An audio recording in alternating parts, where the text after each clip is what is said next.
want to say it starts somewhere in Illinois. Does it start out of Chicago? I thought they were off for all of August. Congratulations to Nico Rosberg. I don't know if that put which was into each other yesterday's race. It was fucking unreal. In the first, and then he says to his team, "Oh, they ran into me." It's like, dude, what were you? Reagan was angry after an incident during Sunday's Belgium. What happened to David Attenborough either? Morgan and David are fine. I mean, there's 1 week Joe could just disappear off this podcast, and that's it before. But I would. I mean, I still. Beaches, you're stuck under there for something like.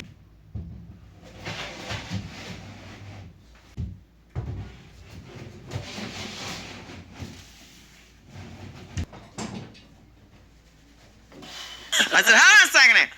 That's a whole 10 minutes. We've got the content.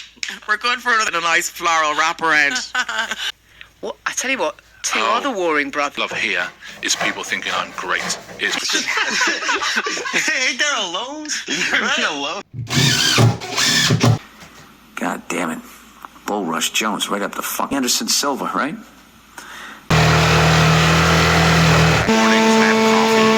And bust up my iPad. I can't reach it.